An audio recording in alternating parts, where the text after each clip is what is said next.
bless you, and thank you for joining us.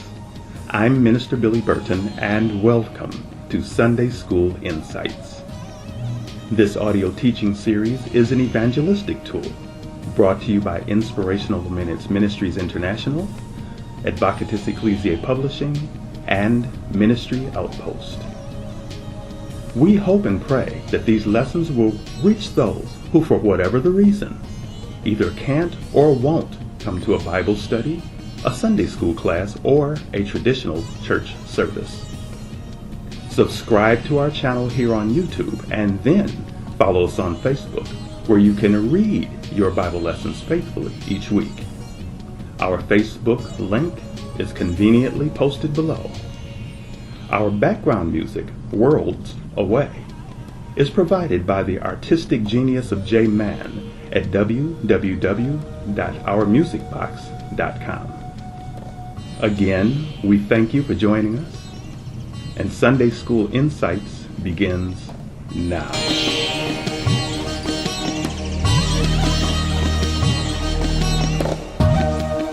Today's lesson is entitled Dwelling in Canaan.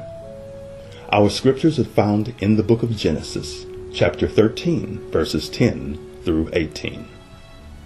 Wealth, in all of its definitions, is a powerful tool and can do much good when managed right. But it comes with great responsibility and can cause division if it's allowed to be a meeting point of disagreement. Wealth is not an indication of greed, nor is it evil that you should shy away from, for it is God who gives the power to get wealth to his people. The problems arise when the limited, immature minds of men anchor down and believe that there's no way to work together and grow together. Abram had been given a promise by God, and by association, Lot, his nephew, had also become a wealthy man. If it were today, and all of their primary assets could be accounted for in cash, gold, and silver, they could still have a lot of land and yet live next door to each other in harmony. But this wasn't the case. There were other inhabitants in the land before they got there, which took up a lot of space, and both Abram and Lot had much wealth in the form of livestock. They were going to need grass.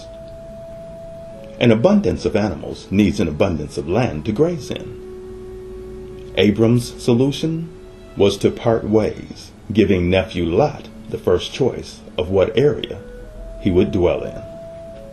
Here's the thing.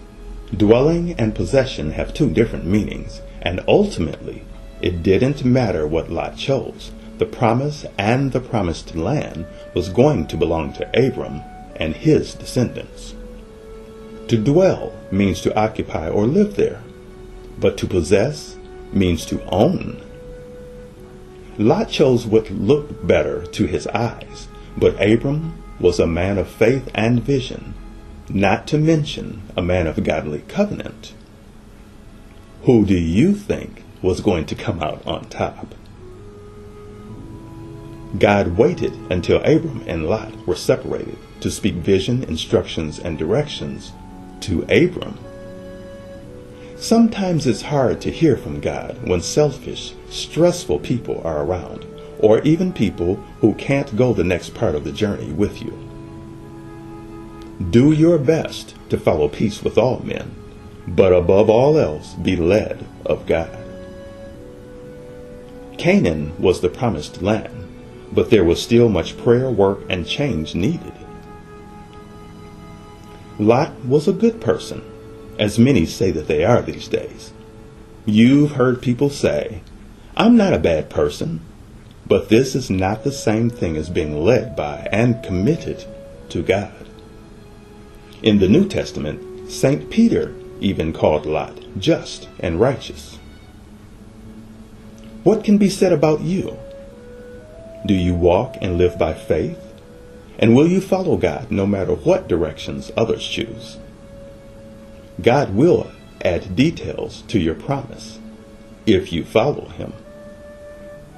We ask that you follow us on Facebook and subscribe to our YouTube channel. Come back and join us here again next week, God willing, for another lesson of Sunday School Insights. Our background music, You On My Mind, was composed and performed by J Man at www.ourmusicbox.com. God bless you.